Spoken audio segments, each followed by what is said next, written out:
And welcome back. Yeah, I am going to call this part 12A.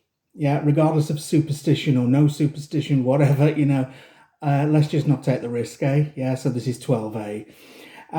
Just to, kind of tell you a bit more about me, where I'm coming from, etc. I do hope it's observed and noticed that everything I'm saying to you, I'm not giving it as this is definite. I like to use things, well, it's kind of terms like it's been said, I'm led to believe, or it's my understanding. I'm not at any point saying to you, this is definitely happened. Yeah, because as I keep saying, I've got no way of absolutely knowing that. I'm giving it you from my perspective that you may or may not wish to listen to or take on board. It's all about, individual interpretations, understandings, beliefs, etc., etc. And so I feel that, the way these videos have been going, it's kind of happening organically, and I am just coming out with things that come to me and it all just flows. I mean, sometimes at the start of a video, I've got kind of things in mind that don't even get mentioned because I can go off on a tangent about something else. But hopefully I'll always come back to it. But it's also organic in the way of how pure observation came about, that I just wrote it. I didn't, work with any particular structure. I just wrote it as it came to me, so it's absolutely my words.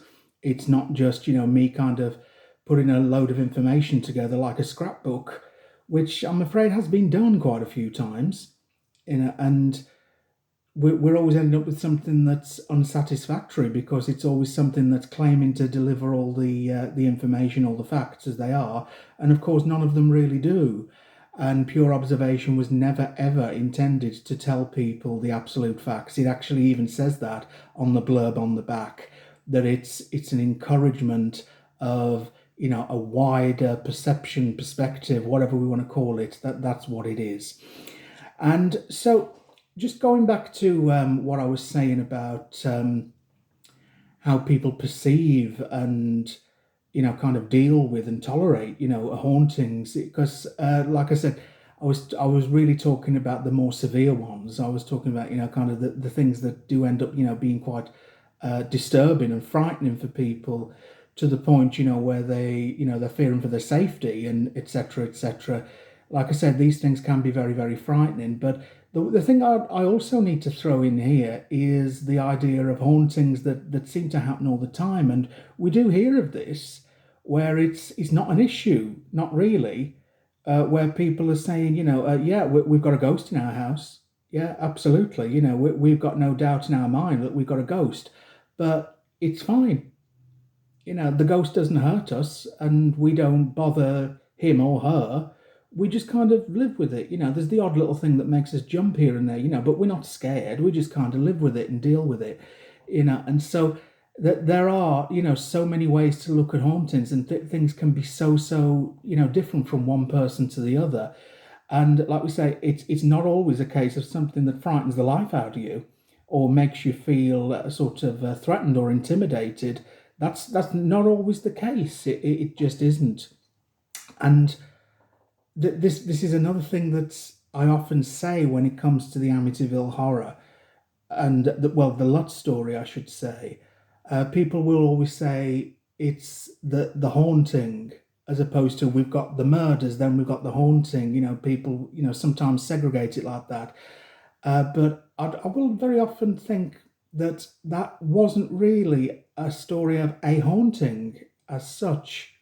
I mean, because in so many ways it was just such a very, very bizarre story that didn't seem to really involve ghosts and specters and entities, as such. It just seemed to be a very, very bizarre, mix of so many things. And, sometimes in itself, I feel that it was such a complicated, kind of sort of, what should we say? How can I put this? Complicated compilation, maybe, of so many different things.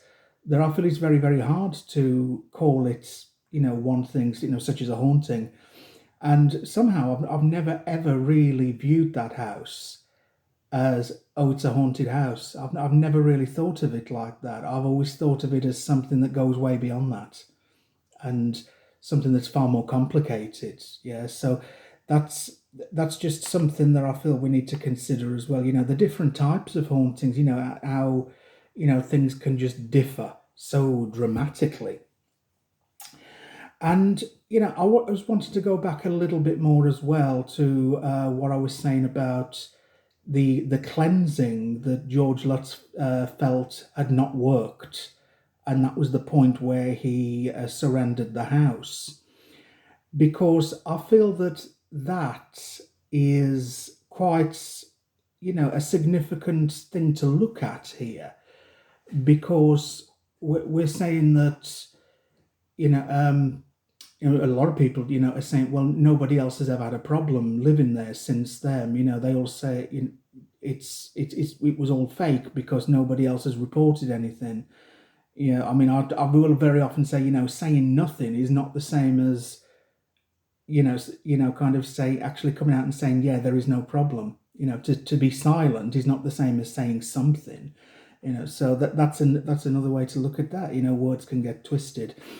But in regards to what happened afterwards, or didn't happen afterwards, I feel it's quite an interesting thing to consider, that maybe that cleansing actually did work. And maybe it was more a case of George felt that it hadn't worked. He was at his wit's end, just too exhausted with it to be fighting it anymore. And that's why he just surrendered it there and then. I mean, that is one of many explanations that could go towards telling us why no one else had an issue living there. That this cleansing could have actually worked and solved the problem. It's just that George was too dazed and exhausted and confused by this point to actually see it and appreciate the difference. So that's one thing. But another very, very important thing that kind of goes towards saying possibly why no one else has reported anything horrific or scary there, is that we need to remember that the family claimed that they were followed.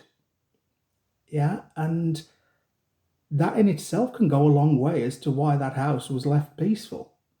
That we could be talking something that was unique to them and was more attached to them than just the house, or not attached to the house at all, maybe just them. And that's why when they left, they continued to have paranormal disturbances that, didn't just reside in that house. It was something that just latched onto them. And that can go a long way to explaining, well, yeah, other people have lived there and not said the same things. Well, yeah, there's another possible reason why they didn't. So it's all, again, it's like, getting people to just think differently and to be, looking at certain points that they clearly haven't done before, in order to give it, kind of a fairer look. Because, as I've said before, that there's people out there with very staunch and very rigid views of this story, and that they're just not wanting to open up to any possibility of there being any truth at the heart of it. And I always say that that's fine, that's up to them. It's their human rights to say that I don't believe that and I'll never believe it. But what I do fail to understand is why they have to keep coming and causing problems, feuding, and bad feelings with people who think otherwise. I mean, if their views are not for changing, then what's the point of joining discussion groups like our group, the Real Amityville Horror? I mean, I've really clamped down on things like that. So the other admins, that we're just not accepting people who are coming in there just to rant their rigid views and be disrespectful and generally nasty, because some people can be nasty, and there's absolutely no need for it, I mean, sometimes it's a case of, well, if you're not willing to see other ways, that's cool, but keep away. What's the point in being in a discussion group if you're not willing to discuss? Yeah, if you feel you have all the answers, that's fine, but then why come here if you're not, willing to actually discuss, which is the purpose of the whole group? Yeah, I mean, because I'm always willing to listen to people. I'm always willing to look at different perspectives, but generally I do feel, if you feel you've got it sussed out, then it's time to walk away. If I felt I knew it all, I'd walk away. Yeah, and I'd say that's job done. back very, very soon. Many blessings.